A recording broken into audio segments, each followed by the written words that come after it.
សួស្តីសំណប់ចិត្តសុខសប្បាយជាទេថ្ងៃនេះទាំងអស់គ្នាថ្ងៃនេះមកមើលអំពីសេចក្តីស្នេហាម្ដងណាគឺស្នេហាយើងដែលនៅឆ្ងាយពីគ្នាយើងចង់ដឹងមើលថាតើអឺគាត់មិនដែរអញ្ចឹងណាគាត់នៅឆ្ងាយពីយើងខ្ញុំយកពីដុំពីដុំណាដុំមួយគឺជាដុំសម្រាប់មើលនៅក្នុងចិត្តគាត់មួយទៀតគឺបៀសម្រាប់ខ្លួនយើងចាថាតើក្នុងបៀសម្រាប់ខ្លួនយើងហ្នឹងគេប្រាប់អីពីយើងអញ្ចឹងណាហើយនោះគូមួយដុំដែលកំពុងសាប់នេះគឺសម្រាប់នៅក្នុងចិត្តគាត់ណាចាការនៅឆ្ងាយពីគ្នា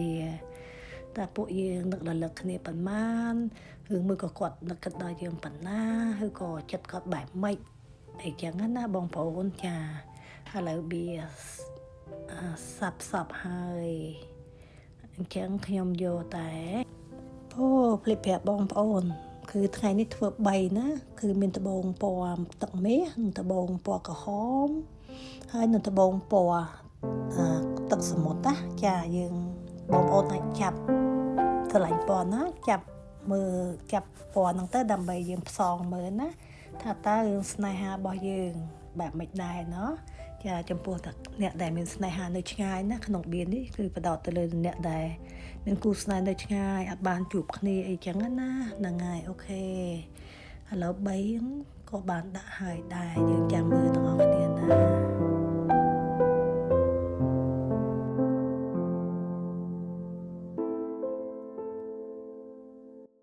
ចាឥឡូវយកទី1គឺពណ៌ទឹកមាសណាត្បូងពណ៌ទឹកមាសយើងក៏ចង់ដឹងដែរថាក្នុងអត្ថន័យបែបម៉េចណោះចាបៀមួយសន្លឹកដែរប្រាប់យើងក្នុងបៀននេះបងប្អូនដូចជាមានរឿងអតីតកាលរបស់ខ្លួនឯងជាមួយនឹងស្នេហាចាស់ចង់និយាយចឹងណាចឹងក្នុងបៀននេះដាស់តឿនយើងថាសូមឲ្យពេលកុំឲ្យយើងគិតពីរឿងហ្នឹងទៀតពេលវេលានិងព្យាបាលរបស់ដួងចិត្តរបស់យើងជាមួយអ្នកចាស់ណាចាឲ្យយើងប្រើពេលវេលាបន្តិចទៅហើយឲ្យយើងហ្នឹងអត់ធ្មត់នឹងខ្លួនឯងបានន័យថាកុំឲ្យយើងគិតពីរឿងហ្នឹងទៀតឲ្យយើងរំសាយចិត្តកុំចងគំនុំគុំគួនកុំអីទៀតណាចង់និយាយចឹងណាចានឹងសន្លឹកបៀរបស់យើងណាចាអញ្ចឹងបងប្អូនមានអតីតកាលណាចាអញ្ចឹងបៀហ្នឹងបានប្រាប់ថាចឹងឲ្យយើងអត់អហោសកម្មឲ្យគេទៅកុំគិតចងគំនុំឬក៏ឈឺចិត្តដោយសារអតីតកាលហ្នឹងទៀតណាគឺស្នេហាចាស់របស់យើងហ្នឹងណាចានេះចំពោះបងប្អូនដែលមានស្នេហាចាស់ណាតែបើបងប្អូនមិនមានស្នេហាចាស់ទេបងប្អូនអាចមានអតីតកាលណាមួយជាមួយនឹងដៃគូរបស់យើងថ្មីនេះចាមានរឿងអីចឹងណាដែលធ្វើឲ្យយើងខឹងគាត់ធ្វើឲ្យយើងតូចចិត្តធ្វើឲ្យយើងខឹងគាត់អីចឹងក្នុងនេះក៏បានប្រាប់ចំពោះអ្នកដែលមិនមានអតីតកាលហ្នឹងថាកុំឲ្យយើងខឹងគាត់អីណាក្នុងវានេះណាកុំឲ្យយើងខឹងគាត់អីឲ្យយើងអត់អោននៅគាត់លើកលែងឲ្យគាត់អីចឹងទៅឲ្យយើងហ្នឹងធ្វើចិត្តឲ្យល្អតិចចំពោះខ្លួនយើងហ្នឹងណាចាដើម្បីឲ្យយើងប្រមូលអារម្មណ៍ប្រមូលសតិយើងមកវិញដើម្បីឲ្យយើងអត់អោននៅគាត់អញ្ចឹងណាឲ្យយើងឈប់ខឹងគាត់អីហ្នឹងណាឥឡូវយើងមើលអំពីចិត្តរបស់គាត់វិញណាចាចិត្តរបស់គូស្នេហ៍យើងវិញអូខេគឺគាត់ចង់និយាយថាសូមឲ្យយើងហ្នឹងយកចិត្តទុកដាក់មើលភាពវិជ្ជមានរបស់គាត់ការដែលគាត់ខំប្រឹងប្រែងការដែលគាត់ខំឆ្ពោះទៅមុខការដែលគាត់ខំបដូរនៅអ្វីដែលយើងមិនពេញចិត្តកន្លងមកហ្នឹងណាចាគាត់สนុំពរឲ្យយើងហ្នឹងមើលនៅលទ្ធផលដែលគាត់ធ្វើផងតែគាត់ខំប្រឹងធ្វើនេះហ្នឹងហើយគាត់ក៏បានប្រាប់ដែរថាគាត់កំពុងតែធ្វើឲ្យអ្វីគ្រប់យ៉ាងឲ្យវាពិតប្រាកដថាអ្វីគ្រប់យ៉ាងនោះស្ថិតនៅក្នុងស្ថានភាពមួយស្របគ្នាណាដើម្បីឲ្យគាត់នឹងអាចនៅជាមួយយើងបានចាអាចដូចថាឲ្យយើងនឹងអត់អោនទោសគាត់នឹងអាចនៅជាមួយយើងបានដូចថាស្រឡាញ់គ្នាតទៅទៀតបានអញ្ចឹងណាចាហើយគាត់ក៏កំពុងតែគាត់ដឹងគាត់ខុសណាចាគាត់ដឹងគាត់ខុសគាត់ខំនឹងកែខ្លួនហើយគាត់ក៏ខំប្រឹងតាផ្ដាច់ខ្លួនបានន័យថាគាត់ដឹងថាគាត់ធ្វើអំពើហ្នឹងវាអំពើបាបដែលធ្វើឲ្យយើង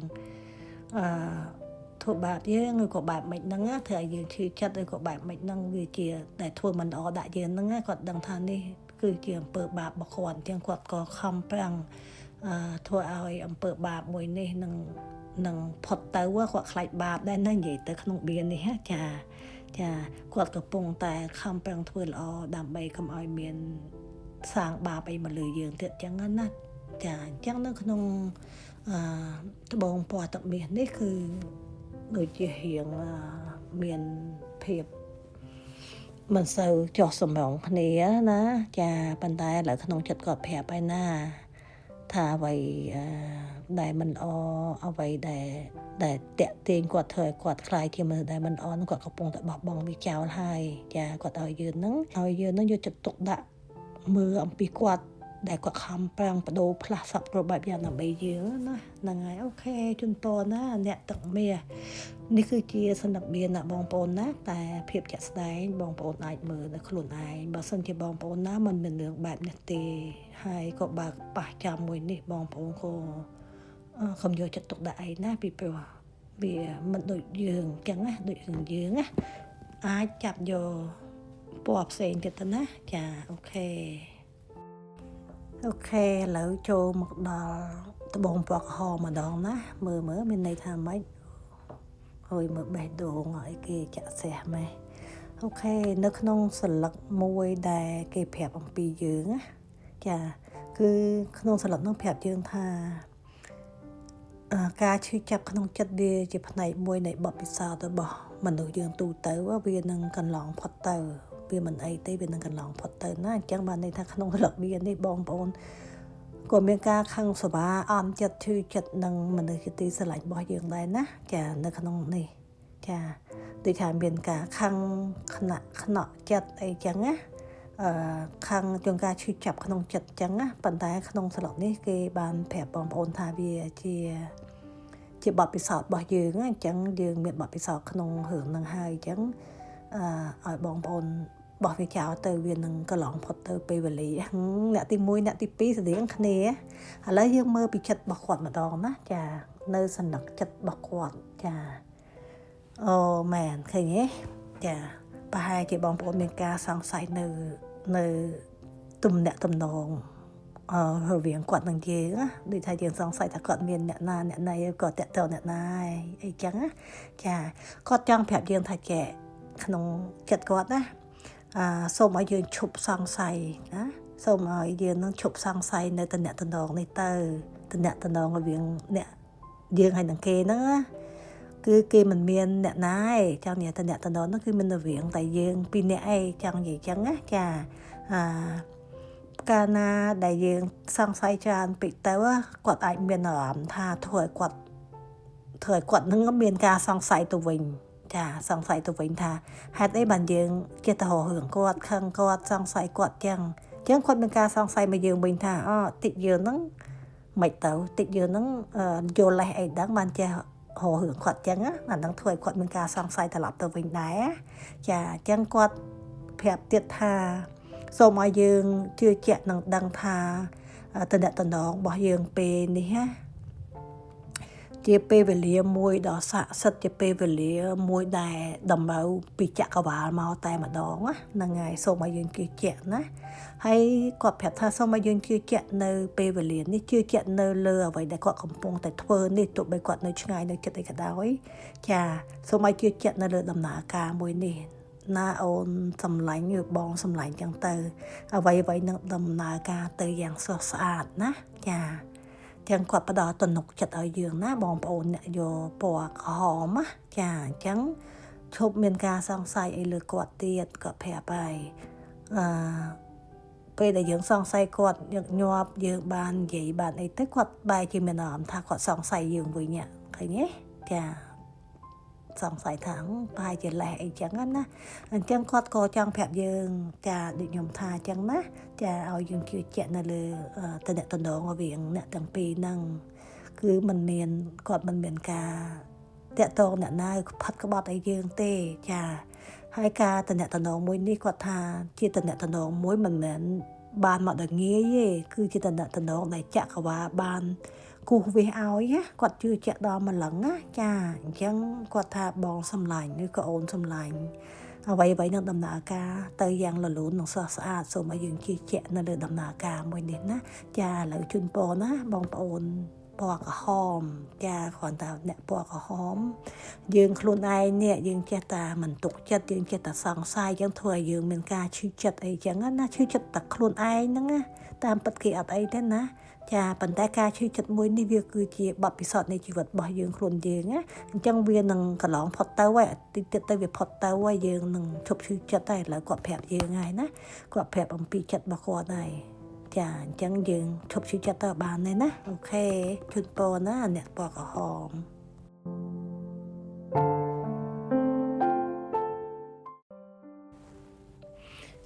អូខេឥឡូវចូលដល់អ្នកពណ៌ទឹកសមុទ្រម្ដងណាអ្នកទឹកសមុទ្រណាអ្នកទឹកសមុទ្រចាអ្នកទឹកសមុទ្រក្នុងបៀរបស់យើងសម្រាប់ខ្លួនយើងគឺបានប្រាប់យើងថាសូមឲ្យយើងនឹងថែអាសាស្នេហារបស់យើងមួយនេះហើយឲ្យស្នេហាយើងមួយនេះគឺដើរទៅមុខជានិច្ចណាឲ្យដើរទៅមុខជានិច្ចមួយជំហានម្ដងដើម្បីយើងអាចឈានទៅដល់អ្វីមួយគឺអាចនឹងរៀបការទៅថ្ងៃអនាគតណាចាអញ្ចឹងឲ្យយើងថែអាសាស្នេហាមួយនេះហើយឲ្យបង្កើតតំណែងទោះបីគេនៅឆ្ងាយនៅជិតយើងត្រូវតែបង្កើតតំណែងមួយគេឲ្យកាន់តែស្និទ្ធស្នាលឲ្យកាន់តែស៊ីជម្រៅឲ្យកាន់តែស្នេហាវិវត្តទៅមុខណាទៅមុខទៅដើម្បីយើងឈានទៅដល់ថ្ងៃមួយដូចក្នុងរូបនេះចឹងគឺជាថ្ងៃដែលយើងអាចរៀបការជាមួយគ្នាបានចាឥឡូវយើងមើលអំពីក្នុងចិត្តរបស់គាត់ណាចាំមើលក្នុងចិត្តរបស់គាត់ក្នុងចិត្តរបស់គាត់ខ្ញុំស្រឡាញ់អ្នកក្នុងចិត្តយើងចិត្តគាត់ណាខ្ញុំស្រឡាញ់អ្នកចាគាត់ចង់រៀបរាប់ប្រាប់ថាសេចក្តីស្រឡាញ់របស់គាត់ចំពោះយើងគឺគ្មានទីបញ្ចប់ឡើយគាត់ស្រឡាញ់យើងមែនតើចាសេចក្តីស្រឡាញ់របស់ខ្ញុំចំពោះអ្នកគឺគ្មានទីបញ្ចប់ឡើយគាត់ចង់ប្រាប់ទៀតថាពួកយើងបានចងភ្ជាប់គ្នានៅក្នុងសេចក្តីស្រឡាញ់ដ៏ធំធេងមួយតែហួសពីអ្វីក៏មិនអាចយកមកប្រៀបធៀបបានណាសូម្បីតែលោកធំប៉ុន្មានអ្វីធំប៉ុន្មានក៏មិនអាចយកមកប្រៀបធៀបនឹងសេចក្តីស្រឡាញ់និងសេចក្តីស្នេហានេះបានទេគាត់ប្រាប់ថាឲ្យយើងបិទភ្នែកណាឲ្យយើងបិទភ្នែកហើយយើងសម័យទៅរកស្នេហារបស់យើងមួយនេះថាតើវាមានន័យដ៏ល្អភោគផង់ប៉ុន្មានហើយវាហាក់បីដូចជាស្ថិតនៅក្នុងចក្រវាលមួយដែលធ្វើឲ្យយើងមានអារម្មណ៍ថាអូយយើងពេញចិត្តយើងស្រឡាញ់យើងមានថាយើងរហាពីពណ៌នេះអត់បានណាពីព្រោះវាល្អពេកចឹងណាចាហើយគាត់ក៏ឲ្យយើងដឹងថាវាគឺជាការពិតហ្នឹងហើយវាគឺជាការពិតហើយទោះបីជាគាត់នៅឆ្ងាយនៅចិត្តគាត់ថាគាត់ចង់ដូចថាមកក្បែរយើងតំណែង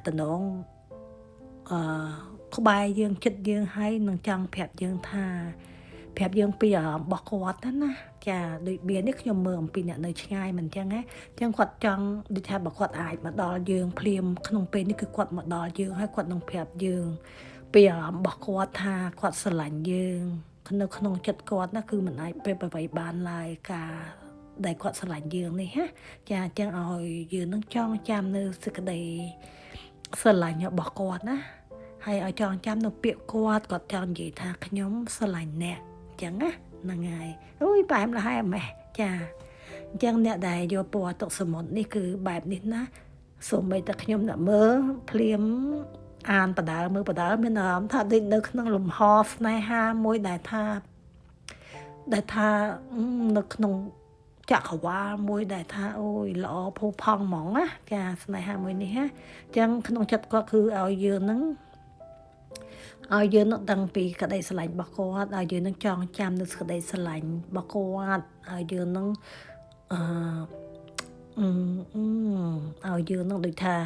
ឲ្យដឹងថាស្នេហាមួយនេះគឺវាធំធេងណាចាអត់មានអីយកមកប្រៀបបានទេចង់បញ្ចប់នៃពាក្យគាត់គឺគាត់ប្រើពាក្យថាខ្ញុំស្រឡាញ់អ្នកណា ចាអញ្ចឹងជូនពរណាបងប្អូនដែលចុងគេគឺពណ៌ទឹកសមុទ្រណាចាជូនពរសូមឲ្យស្នេហាទាំងអស់គ្នាហ្មងគឺពណ៌ទឹកមាសពណ៌ក្រហមនិងពណ៌ទឹកសមុទ្រសូមឲ្យបងប្អូនបានលលូនទៅមុខណាឈានទៅដល់ថ្ងៃមួយគឺជាថ្ងៃអាពាហ៍ពិពាហ៍ឬក៏ជាថ្ងៃមួយដែលយើងបានជួបគ្នាវិញហើយយើងក៏កសាងនូវស្នេហានេះឲ្យកាន់តែទៅមុខជាលំដាប់ចាដើម្បីក្តីបំណងពងប្រាថ្នាយើងបានសម្រេចទៅថ្ងៃអនាគតណាចាអូខេជូនពរ